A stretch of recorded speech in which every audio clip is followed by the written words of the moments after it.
Everyone, welcome to the MathChem classes.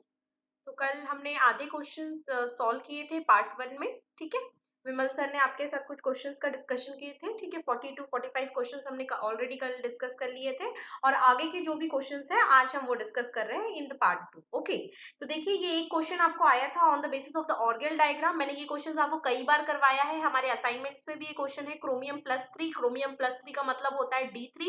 Okay, और अगर D3 है, कोऑर्डिनेशन नंबर 6 है, इट मींस D3 ऑक्टाहेड्रल। तो according to the Orgel diagram आपको यहाँ पर सारी चीज देखनी थी। तो देखिए यहाँ पर मैंने ऑर्गेल डायग्राम बनाया है D3 ऑक्टाहेड्रल के लिए। तो यहाँ पर ट्रांजिशन देखो, यहाँ से यहाँ एनर्जी क्या हो रही है, रेज हो रही है। तो A2G से T2G फर्स्ट ट्रांजिशन, A2G से T1G second transition and A2G से T1G P के रिस्पेक्ट में थर्ड ट्रांजिशन। ओके, बट हमको अकॉर्डिंग टू द ऑप्शन सिर्फ दो ही ट्रांजिशन गिवन थे। ठीक है, first ground state transition and first transition means A2G से T2G एंड A2G से T1G। इसके अलावा आपको ग्राउंड स्टेट टर्म कैलकुलेट करने के लिए कहा था। ठीक है, तो ग्राउंड स्टेट टर्म बहुत ही इजी था। ठीक है, D3 यहाँ पे इलेक्ट्रॉन्स को फिल किया, यहाँ पर 3 अनपेयर्ड इलेक्ट्रॉन थे, तो S की वैल्यू कितनी आ गई 3/2। स्पिन मल्टीप्लिसिटी जब हम कैलकुलेट करेंगे तो इसकी वैल्यू आ जाएंगी 4। ओके, फिर यहाँ पर L की वैल्यू कैलकुलेट करेंगे तो 2 + 1 विच इज इक्वल्स टू 3। जैसे हमने पढ़ा है कि SPDF 0 1 2 3, तो F की वैल्यू कितनी आ जाएंगी 3, और 3 अगर वैल्यू आ रही है मतलब इसके लिए टर्म क्या हो गया F। ओके, और स्पीड मल्टीप्लिसिटी हो गई 4। तो अगर वो ग्राउंड स्टेट टर्म पूछते तो ये एक तरीके से अकॉर्डिंग टू द ऑर्गेल ये 4A2G होता, बट उन्होंने according to the term symbol पूछा था तो इट इज 4F। और यहाँ पर ये दो ट्रांजिशन जो थी आपको करेक्ट आंसर गिवन देना था। ठीक है, नेक्स्ट क्वेश्चन, ये भी कोऑर्डिनेशन केमिस्ट्री से है। आपको पूछा गया था कि ये जो कॉम्प्लेक्स है metal A2B2CD where ABCD are the monodentate ligand, right, इसमें किस कॉम्बिनेशन में आपको इनैंशोमेरिक पेयर, ठीक है, कोई भी अगर कंपाउंड हम पढ़ते हैं कि वो क्या है ऑप्टिकली एक्टिव है, क्या है वो ऑप्टिकली एक्टिव, इट मींस उसके दो कॉन्फ़िगरेशन होते हैं D and L जो कि ऑप्टिकली एक्टिव होंगे। तो उन्होंने ऑलरेडी इनैंशोमेरिक पेयर बोल रखा है, मतलब अगर आप एक बोलोगे तो ऑलरेडी उसमें अंडरस्टैंडेबल है कि डी और एल उसमें शामिल रहेगा। ठीक है, मैंने आपको ये ट्रिक भी समझाई है, जब भी मैंने आपको क्वेश्चंस करवाया है तो इससे रिलेटेड ट्रिक भी समझाई है। तो आप देखिए मैंने बताया था दो लिगैंड्स अगर साथ में है या फिर ए बी सेम लिगैंड है, इट मींस ये ऑप्टिकली क्या हो जाएगा इनएक्टिव। यहाँ पर सारे क्या है डिफरेंट कॉम्बिनेशन है, तो यहाँ पर दो जो आएंगे, दो इनएंशोमेरिक पेयर जो होंगे that is optically active, right. Next question देखिए, आईआर वैल्यूज काफी इजी था। यहाँ पर -I इफेक्ट लग रहा था, यहाँ पर रिपल्शन होने की वजह से इसका CO का फ्रीक्वेंसी बढ़ेगा, तो इट इज 3 2 1। नेक्स्ट क्वेश्चन था आपका बॉन्ड डिसोसिएशन एनर्जी पर। तो bond dissociation energy is directly proportional to the bond strength. जितना ज्यादा आपका बॉन्ड स्ट्रॉन्ग रहेगा उसको उतनी ही ज्यादा मुझे एनर्जी प्रोवाइड करनी पड़ेगी in order to break that bond. तो यहाँ पर हमें यहाँ पे आपको ये ध्यान रखना था कि यहाँ पे आपको एनायन या रेडिकल वगैरह नहीं बनाना था, सिंपली आपको देखना था कि bond dissociation energy is directly proportional to the percentage S character, right. तो आपको पता होना चाहिए कि sp में 50% S कैरेक्टर प्रेजेंट है, उसके बाद sp2 एंड देन लीस्ट जिसमें p कैरेक्टर ज्यादा है एंड S कैरेक्टर कम है वो है sp3। ठीक है, तो ये sp2 हाइब्रिडाइज्ड है इसीलिए इसका बॉन्ड डिसोसिएशन एनर्जी ज्यादा रहेगा देन sp2। अब ये दोनों ही sp3 है, तो यहाँ पर ये 3 मेंबर रिंग, जितनी रिंग छोटी होती है मींस वो उतनी ज्यादा इलेक्ट्रोनेगेटिव होती है, और जितने ज्यादा रिंग इलेक्ट्रोनेगेटिव हो रही है मतलब परसेंटेज S कैरेक्टर बढ़ रहा है, तो यहाँ पर ये सीक्वेंस इसका करेक्ट आंसर होना चाहिए। ठीक है, उसके बाद आपको बायनऑर्गेनिक से 3 क्वेश्चन आए थे। तो बायनऑर्गेनिक बहुत ही सिंपल भी था और 3 क्वेश्चन आए थे, मैच द पेयर और कुछ इस तरीके से ऑप्शंस थे कि आप अच्छे से एलिमिनेट कर सकते। देखिए यहाँ पर हीम इरिथ्रिन और हीम साइनिन, हिमोसाइनिन, ये दोनों का क्या फंक्शन होता है, ये दोनों ही क्या करते हैं O2 ट्रांसपोर्ट करते हैं। Then cytochrome P50 and tyrosine, ये दोनों क्या करते हैं ऑक्सीजनेज करते हैं। मैंने आपको ये भी समझाया था कि साइटोक्रोम P450 से हम ऑक्सीजनेज मींस इपॉक्साइड भी बनाते हैं। ठीक है, ये भी आपको पढ़ाया गया है। देन रिस्के प्रोटीन एंड एज्यूरिन, ये इनका काम ही क्या है इलेक्ट्रॉन ट्रांसफर करना। ठीक है, तो ये इनका था करेक्ट आंसर। नेक्स्ट क्वेश्चन था आपका H1 NMR, ये आप बहुत ही इजीली एलिमिनेट कर सकते थे ऑप्शंस में। मैंने हमेशा आपको बताया है कि जब भी 3.6 3.8 3.9 की वैल्यू आ जाए तो आग बंद कर कर समझ जाओ कि वहां पर कौन सी मतलब कौन सा ग्रुप प्रेजेंट है, मिथॉक्सी ग्रुप प्रेजेंट है। ठीक है, 3.8 आ जाए 3.9 आ जाए सिंगलेट दे तो वहां पर मिथॉक्सी ग्रुप प्रेजेंट है। ठीक है, और यहाँ पर आपको देखना था कि ये 3 हाइड्रोजन है। मैंने आपको जब भी NMR पढ़ाया है या सर ने पढ़ाया आपको पता होना चाहिए, मैंने बताया था कि CH3 की वैल्यू कितनी होती है 0.9। फिर CH2 की वैल्यू कितनी होती है, मैंने क्या बताया था किस तरीके से याद करना है कि 0.9 में +5 ऐड कर दो तो ये आ जाएगा नियर अबाउट 1.3। CH की वैल्यू कितनी होती है 1.4 या 1.5 के करीब, ठीक है। तो एक CH3 की वैल्यू 0.9 है और अकॉर्डिंग टू द क्वेश्चन यहाँ पे मुझे 2.4 गिवन है, मतलब कि CH3 कुछ ऐसे ग्रुप से अटैच्ड है जो हाईली शिल्डेड बना रहा है CH3 को, सॉरी डीशिल्डेड बना रहा है, राइट। तो देखिए यहाँ पर 2.4 है, इसीलिए मैंने इसको इस कार्बोनिल से अटैच्ड वाले ऑप्शन में चूज किया ताकि ये जो कार्बोनिल है एक तरीके से इलेक्ट्रॉन विड्रॉइंग ग्रुप होने की वजह से इस मेथिल ग्रुप को क्या कर रहा है, डीशिल्डेड कर रहा है, राइट। तो यहाँ पर देखिए ये यहाँ पर इलेक्ट्रॉन विड्रॉइंग ग्रुप होने की वजह से ये जो प्रोटॉन है इसकी वैल्यू 7.95 ज्यादा हो रही है। OMe it is the plus are effect electron donating group, तो यहाँ पर इसकी वैल्यू कम हो रही है, ठीक है। तो 7.95 7.4 3 इट्स दी एरोमेटिक रेंज, तो ये ऑप्शन इसमें जो था वो करेक्ट आंसर।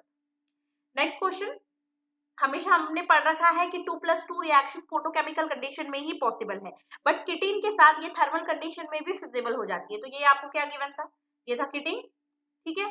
किटीन के साथ सिंपली क्या कराना था, 2+2 करवाना था, तो यहाँ पे 2+2 करवाया है। It is a cycloaddition reaction, it is stereo specific, ये दोनों CO2Me क्या दिखाई दे रहा है आपको, एक दूसरे से ट्रांस, इसलिए यहाँ पर इसकी स्टीरियोकेमिस्ट्री एक दूसरे से क्या रखी गई, ट्रांस रखी।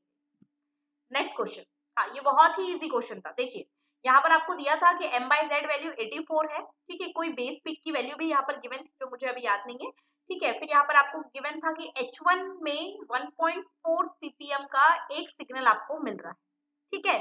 सेकेंड चीज वहां पर उन्होंने मेंशन कर दिया था कि यहाँ पर आपको सिर्फ एक ही सिग्नल देखने को मिलेगा in the case of H1 NMR। It means हम ये समझ गए कि एक ही टाइप के प्रोटॉन्स अवेलेबल है, यहाँ से ये भी पता चल गया कि एक ही टाइप के प्रोटॉन्स अवेलेबल है, ठीक है। फिर उसके बाद C13 में भी एक ही टाइप की कार्बन अवेलेबल होने चाहिए क्योंकि यहाँ पर जो सिग्नल है वो सिंगल दिया हुआ है 35 ppm। फिर यहाँ पर अगर हम बात करूंगी मैं, तो यहाँ से मैं POS पास कर सकती हूँ, ठीक है। POS पास करने के बाद ये CH2 और ये CH2 एक ही टाइप के सिग्नल देंगे, ओके। बट यहाँ पर कोई वैल्यू गिवन थी आपको, शायद IR की वैल्यू भी गिवन थी जिसमें कीटोन तो नहीं आ रहा था, ठीक है। ये वाला ऑप्शन हम एलिमिनेट कर सकते थे, थोड़ा डाटा इसमें कंप्लीट नहीं है। उसके अलावा अगर आप देख सकते हो, हाँ यहाँ पर ये आप किस तरीके से एलिमिनेट कर सकते हो कि यहाँ पर डेल्टा की वैल्यू 35 गिवन है और सिंगल बोल रहा है कि C13 एक ही सिग्नल होना चाहिए। तो यहाँ पे जो कार्बोनिल वाले हैं वो एक टाइप के सिग्नल देंगे और CH2 वाले दो टाइप के सिग्नल देंगे, तो यहाँ पे दो C13 के सिग्नल मिल रहे हैं और मेरा क्वेश्चन में ऑलरेडी मेंशन कर रखा है कि C13 का एक ही सिग्नल मिलेगा, ठीक है। फिर बी ऑप्शन को भी आप एलिमिनेट कर सकते थे क्योंकि यहाँ पर देखो ये CH, ये CH, ये CH, मतलब जो मिथिल है वो एक टाइप का सिग्नल देगा और ये वाला जो कार्बन है वो दो टाइप के सिग्नल देंगे, मतलब ये ऑप्शन भी एलिमिनेट हो सकता था। यहाँ पर ऑप्शन नंबर सी जो था आपका साइक्लोहेक्सेन, वो था आपका करेक्ट आंसर। यहाँ पर नंबर ऑफ H1 का भी एक ही सिग्नल आ रहा है और C13 का भी एक ही सिग्नल आ रहा है। अभी आपको समझाया कि CH2 का सिग्नल कितना होता है 1.3 या 1.4 के करीब, और देखो यहाँ पर CH2 का सिग्नल कितना दिया हुआ है 1.4, ठीक है। तो यहाँ पर साइक्लोहेक्सेन जो था वो करेक्ट आंसर था। ये थोड़ा सा आपको कंफ्यूज करने के लिए H2 बोला था, लेकिन ये इतना भी टफ क्वेश्चन नहीं था। आपको पता है कि H2 का मतलब सिंपली होता है ड्यूटेरियम, जिसकी I वैल्यू कितनी होती है 1 होती है, और आपको क्या पूछा गया है H1 पूछा गया है। तो H1 किसके साथ कपल करेगा, H2 के साथ, मतलब कि ड्यूटेरियम के साथ, जिसकी I वैल्यू कितनी है 1। कितने ड्यूटेरियम है, कितने H2 है, सिंगल है, ओके। तो इसका कितना आ जाएगा, नंबर ऑफ लाइंस 3 आ जाएंगी, ओके। तो I वैल्यू 1 होने के लिए according to the Pascal triangle इसकी इंटेंसिटी कितनी आ जाएगी 1:1:1। Next question, microstate, okay 4F क्या है, ये टर्म है, ये टर्म सिंबल नहीं है, ठीक है। अगर टर्म सिंबल होता जिसमें J वैल्यू भी मेंशन होती, उसके लिए अगर आप टर्म या फिर माइक्रोस्टेट कैलकुलेट करते तो उसका फॉर्मूला होता 2J+1, बट यहाँ पर माइक्रोस्टेट सिर्फ टर्म की पूछी गई है, तो इसके लिए माइक्रोस्टेट निकालने का फॉर्मूला क्या है 2S+1 2L+1। 2S+1 is the spin multiplicity जो आपको गिवन है, इसलिए मैंने यहाँ पे लिख दी 4। यहाँ पर F के लिए L की वैल्यू होती है 3, तो यहाँ पर जब आप कैलकुलेशन करोगे तो आपका जो माइक्रोस्टेट आएगा इट इज 20, ओके। मैंने आपको कई बार रिवीजन क्लास में भी ऑर्गेनिक का समझाया था कि अगर कीटोन होता है, ठीक है, और एक होता है एल्डिहाइड, ठीक है, यहाँ पर R में कंसिडर करें, एक होता है कीटोन और एक होता है एल्डिहाइड, ठीक है। तो अगर इन्हें चांस मिले, ठीक है, वैसे तो ये प्रोटेक्ट कर सकते हैं, ऐसा कोई जरूरी नहीं है कि ये 1,2 डायल या 1,3 डायल को स्पेसिफिकली प्रोटेक्ट नहीं कर सकते, ये दोनों को ही प्रोटेक्ट कर सकते हैं। लेकिन अगर कीटोन को चांस मिलता है तो ये 1,2 डायल को प्रोटेक्ट करता है, राइट। और अगर एल्डिहाइड को चांस मिलता है तो ये 1,3 डायल को प्रोटेक्ट करता है। तो यहाँ पर आपको सिंपली बेंजल्डिहाइड दिया हुआ है और यहाँ पर आपके ऑप्शन में देखो ये 1 2 3।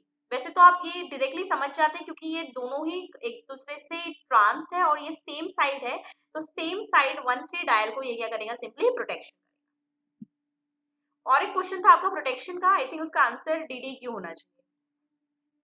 ओके अब यहाँ पर देखिए, यहाँ पर बेस गिवन है, बेस क्या करेगा, ये अल्फा हाइड्रोजन से प्रोटॉन को एब्स्ट्रैक्ट करेगा, ये negative charge as a nucleophile is electrophilic center पे आकर अटैक करेगा और पाई बॉन्ड ऑक्सीजन पर क्या कर देगा, अटैक, मतलब पाई बॉन्ड ऑक्सीजन पर शिफ्ट हो जाएगा। ठीक है, फिर यहाँ से H और यहाँ से OH माइनस वाटर मॉलिक्यूल बनकर निकलेगा, कुछ इस तरीके से ऑप्शन बन सकता है, सॉरी कुछ इस तरीके से ऑप्शन बन जाएगा। ठीक है, फिर फर्दर आपको दिया हुआ है हाइड्रोलिसिस, तो यहाँ पर ईस्टर का क्या हो जाएगा, सिंपली हाइड्रोलिसिस हो जाएगा। एक ही ऑप्शन था जिसमें दोनों ही CO2 ET का हाइड्रोलाइज किया गया था, दोनों ही हाइड्रोलाइज्ड हो जाएंगे, उसमें कोई प्रॉब्लम नहीं है। ठीक है, नेक्स्ट क्वेश्चन था आपका इलेक्ट्रोफिलिक सब्स्टिट्यूशन रिएक्शन। ठीक है, तो यहाँ पर aromatic electrophilic substitution reaction, nitration करवा रहे हैं, यहाँ पर क्या करवा रहे हैं, नाइट्रेशन करवा रहे हैं। ओके, तो हमें पता है क्लोरीन जो है वो कैसा है, it is ortho para directing, it is ortho para directing, right. तो देखिए यहाँ पर अगर मैं ये ऑर्थो पोजीशन पे NO2 को यहाँ पर NO2 एज ए इलेक्ट्रोफाइल आकर अगर अटैच्ड होता तो यहाँ सिंपली बहुत क्राउडिंग स्ट्रक्चर बन जाता। तो यहाँ पर अगर हम NO2 लगाते हैं तो ये Cl के according it is para position और ये Cl के according it is ortho position, तो यहाँ पर ये ऑप्शन जो था वो करेक्ट है। एक और क्वेश्चन आपको पूछा गया था ओजोनोलिसिस, उसमें 1 डिकाइन 1 डेकीन 1 हेक्सीन इस तरीके के ऑप्शंस अवेलेबल थे। ठीक है, तो आपको पूछा गया था pentanoic acid and carbonic acid, तो ओजोनोलिसिस अगर हम 1 हेक्सीन का करेंगे तो हम यहाँ पर देखिए हमको पेंटल्डिहाइड मिल जाएगा और फॉर्मल्डिहाइड मिलेगा और फिर फर्दर हम इसको ऑक्सीडाइज कर सकते हैं into the pentanoic acid and carbonic acid. तो यहाँ पर 1 हेक्सीन जो था वो करेक्ट आंसर था। जो याइन वाले क्वेश्चंस थे उस वाले ऑप्शंस को आप डायरेक्टली एलिमिनेट कर सकते थे क्योंकि वहां पर तो बॉन्ड ही क्लीव नहीं होगा, तो कार्बोनिक और पेंटोनिक एसिड दो हिस्से में कैसे डिवाइड हो पाएंगे। ठीक है, तो यहाँ पर 1 हेक्सीन जो था वो करेक्ट आंसर। नेक्स्ट क्वेश्चन, ये क्वेश्चन पेरिसाइक्लिक से था। ठीक है, यहाँ पर सिंपली इन रिएक्शन हो रही है। देन नेक्स्ट क्वेश्चन था आपको, यहाँ से तो आप समझ गए होंगे कि यहाँ पर अब रीमन टीमन का रिएजेंट गिवन था CHCl3 प्लस KOH जो हमको क्या देगा, कार्बिन। अब ये क्वेश्चन था कि यहाँ तक तो समझ गए होंगे कि ये कार्बिन मिलेगा। अब कार्बिन का स्ट्रक्चर कौन सा था कि सिंगलेट कार्बिन जनरेट हो रहा है या फिर ट्रिपलेट कार्बिन जनरेट हो रहा है। तो हमने पढ़ रखा है कि हमेशा ट्रिपलेट कार्बिन ज्यादा स्टेबल होता है सिंगलेट कार्बिन से, अनलेस एंड अनटिल सिंगलेट कार्बिन से कोई इलेक्ट्रॉन डोनेटिंग ग्रुप अटैच्ड ना हो या फिर ऐसा ग्रुप अटैच्ड हो जिसके पास लोन पेयर्स हो, मतलब कि सिंगलेट का तो सिंगलेट कार्बिन मोर स्टेबल हो जाता है ट्रिपलेट से, ये पढ़ा था हम लोगों ने। ठीक है, अब हमें पता है कि ये जो कार्बिन है, कार्बिन क्या होता है, it is electron deficient, it is act as electrophile. तो यहाँ पर ये Cl और ये Cl। ओके, तो यहाँ पर इसके एम्प्टी ऑर्बिटल में क्या पॉसिबल है कि ये जो क्लोरीन है इसके पास लोन पेयर्स ऑफ इलेक्ट्रॉन है, तो ये अपने लोन पेयर्स इसको क्या कर सकता है, डोनेट कर सकता है। तो ये कार्बिन को क्या बना रहा है, स्टेबल बना रहा है, मतलब कि सिंगलेट कार्बिन है, ये सिंगलेट कार्बिन से हमेशा ऐसे ग्रुप अटैच होते हैं जो जिनके पास लोन पेयर्स हो, जो एक तरीके से इलेक्ट्रॉन डोनेट करने का काम कर सके। ठीक है, तो सिंगलेट कार्बिन में इलेक्ट्रॉन्स क्या होते हैं, पेयर्ड होते हैं, एक ही ऑर्बिटल। ठीक है, तो ये इसका था correct structure. Then I think ये मेल्ट द पेयर था आपका, zeolite CO2 capture, indium tin solar cell में होता है, लिथियम ये तो इजी था कि आप पता कर सकते थे, लिथियम की बैटरीज आती है, platinum alloy fuel cell. Okay, next question, ये भी आपको फिशर कार्बिन के बेसिस पे ही था। देखो कैसे आइडेंटिफाई किया मैंने कि यहाँ पर इलेक्ट्रॉन डोनेटिंग ग्रुप अटैच्ड है, OMe के पास लोन पेयर्स है, ये से दे सकता है। यहाँ से अगर मैं बॉन्ड को ब्रेक करूंगी तो यहाँ पर कुछ इस तरीके से कार्बिन जनरेट हो जाएगा। ठीक है, ये प्लस R है, इलेक्ट्रॉन डोनेटिंग ग्रुप है, तो मैं आइडेंटिफाई कर सकती हूँ कि सिंगलेट कार्बिन है और सिंगलेट कार्बिन किसका होता है, फिशर का। ओके, तो देखो यहाँ पर ये दो बॉन्ड, हेप्टिसिटी में हमने क्या पढ़ा है कि number of carbon attach to the metal. Okay, तो यहाँ पर यहाँ पर ये जो बॉन्ड ब्रेक हो रहा है, it is a 2 electron donor, तो ये वाला स्टेटमेंट करेक्ट था। इसमें ये वाला स्टेटमेंट इनकरेक्ट था कि इट इज अ न्यूक्लियोफाइल, तो आपको पता होना चाहिए कि जो फिशर का कार्बिन होता है वो इलेक्ट्रोफिलिक होता है। It has low energy barrier, I think इसकी वैल्यू भी दी थी लेस देन 10 किलो कैलोरी पर मोल। ठीक है, तो यहाँ पर इसकी दोनों ही ऑप्शंस में राइट थे। ये क्वेश्चन काफी अच्छा था, अगर किसी को नहीं भी आता था ये क्वेश्चन वो भी कर आता। यहाँ पर एक स्टेटमेंट कुछ इस तरीके से दिया हुआ था कि जो NO है बेंट फॉर्म में 3 इलेक्ट्रॉन डोनेट करता है, तो बस ये अगर आपको पता था तो ये आंसर आपने बिल्कुल अच्छे से कर लिया होगा, क्योंकि आपको पता है कि NO के दो फॉर्म्स होते हैं, एक होता है लीनियर NO और एक होता है bent NO। Okay, linear NO क्या करता है, 3 इलेक्ट्रॉन डोनेट करता है, और बेंट NO 1 इलेक्ट्रॉन डोनेट करता है। और यहाँ पर यही स्टेटमेंट को इनकरेक्ट बता दी गई कि जो बेंट NO है वो 3 इलेक्ट्रॉन दे रहा है, जो कि इनकरेक्ट है, तो यहाँ पर इसको इनकरेक्ट कर दिया। ठीक है, फिर यहाँ पर NO की जो वैल्यूज है वो बोल रहा है कि 1525 से 1690 सेंटीमीटर के इनवर्स में रह सकती है, तो ये करेक्ट है। ठीक है, जब आप इसका एमओ डायग्राम बनाकर देखोगे तो ये भी स्टेटमेंट आपकी करेक्ट आएंगी कि HOMO of NO and CO are lies in pi star and sigma orbital respectively. Okay, फिर ESR के बेसिस पे क्वेश्चन था, सभी ने ऑलमोस्ट सभी लोगों ने ये एग्जांपल करा है। डाउट्स में भी अगर आप पूछते हो तो आपको सिंपली ये वाला ऑप्शन आपको पता होना चाहिए कि हमने कितने बार इसको सॉल्व किया है, कि allowed transition MS +-1 and MI = 0। ठीक है, क्योंकि हमें पता है कि यहाँ पे number of unpaired electron present होना चाहिए EPR एक्टिव होने के लिए। टेट्रागोनली इलोंगेटेड CO2+, इसमें क्या होता है CO2+, G parallel is greater than G perpendicular, तो ये दोनों ही स्टेटमेंट करेक्ट थे। हाँ, ये क्वेश्चन भी काफी इजी था। यहाँ पर आपको डायरेक्टली बताया गया था कि पॉइंट ग्रुप B2H6 का D2D है। D2D किसका होता है, एलिन का होता है, और B2H6 का पॉइंट ग्रुप क्या होता है, इट इज D2H। कई बार मैंने कराया है ये चीज। ठीक है, तो point group it is D2D बोल दिया है, तो ये ऑप्शंस भी आप एलिमिनेट कर सकते थे। इस बेसिस पे आपका काफी ऑप्शंस एलिमिनेट हो जाते हैं। ठीक है, तो यहाँ पर ये D2D पॉइंट ग्रुप जो कि इनकरेक्ट है, क्योंकि पॉइंट ग्रुप तो D2H आता है। फिर addition of this to NaBH4 gives diborane, ये करेक्ट था, it is diamagnetic, this also correct. Reaction of B2H6 with NMe3 gives this compound, this adduct NMe3.BH3। ये हमने जब भी मेन ग्रुप की रिवीजन क्लास करवाई है, मैंने काफी बार समझाई है, आपको ट्रिक तक समझाई है, आपको ट्रिक के थ्रू मैंने बताया है कि अगर सॉफ्ट लुईस बेस होता है, ये सॉफ्ट लुईस बेस है NMe3। ठीक है, NMe3 is the soft Lewis base, और मैंने आपको ट्रिक से भी समझाया था कि hard Lewis, sorry this is base. Okay, कि soft Lewis base, hard Lewis base like ammonia, तो जो सॉफ्ट लुईस होता है उस केस में सिमेट्रिकल क्लीवेज होता है। क्या होता है उस केस में, symmetrical cleavage. During the lecture मैंने आपको B4H10 का भी समझाया है, B2H6 का भी समझाया है। ठीक है, तो ये क्वेश्चन डायरेक्टली आया था। तो और सिमेट्रिकल क्लीवेज किस केस में होता है, जब हार्ड लुईस बेस होता है। तो ये NMe3 is the soft Lewis base, यहाँ पर सिमेट्रिकल क्लीवेज होगा। सिमेट्रिकल क्लीवेज कुछ इस तरीके से मैं करवा सकती हूँ कि देखो, यहाँ तो मैंने सिमेट्रिकली काटा, तो यहाँ पर BH3 और यहाँ पर BH3, तो ये NMe3BH3, समझ में आई बात। तो it is a soft Lewis base, यहाँ पर सिमेट्रिकल क्लीवेज हुआ है, तो ये भी करेक्ट था। एक ट्राइगोनल बाइपिरामिडल का आपको पॉइंट ग्रुप पूछा गया था, जो कि आएगा D3H, और ये इसका एनर्जी प्रोफाइल डायग्राम। ठीक है, ये भी हम कर चुके हैं। हाँ, ये क्वेश्चन था आपका स्टीरियोकेमिस्ट्री के बेसिस पे, न्यूमन प्रोजेक्शन था, आपको बताना था। तो ये आप बिल्कुल नंबर ऑफ कार्बन काउंट करने से भी आप पता कर सकते थे। इट इज 1 2 3 4 5 6, 6 कार्बन है, तो इट इज 1 2 3 4 5 6, मतलब दो ऑप्शंस ऐसे थे जिसमें नंबर ऑफ कार्बन कम थे, तो आप वो दो ऑप्शंस को एलिमिनेट कर सकते थे। ठीक है, फिर ये, और ये जो ऑप्शन था आपका करेक्ट था, जिसमें ये जो CH3 और H है, ये इक्वेटोरियल पोजीशन पे है। ठीक है, और ये हाइड्रोजन एक्सियल पोजीशन पे। तो जब आप इसको चेयर फॉर्म में कन्वर्ट करके देखोगे तो ये ऑप्शन जो आपका आएगा वो करेक्ट आंसर आएगा। ठीक है, तो जो भी आपने मिस्टेक्स कर दी है, अब उससे तो हम चेंज नहीं कर सकते, तो आप बिल्कुल अच्छे से हर एक चीज नोट कर लीजिए कि हाँ, यहाँ पर मुझसे ये गलती हुई थी, या ये गलती आगे हम नहीं रिपीट करेंगे। यहाँ पर ये कॉन्सेप्ट आया था, उसका 2-3 बार रिविजन कर लीजिए, ताकि वो कॉन्सेप्ट आपके माइंड में फिक्स हो जाए।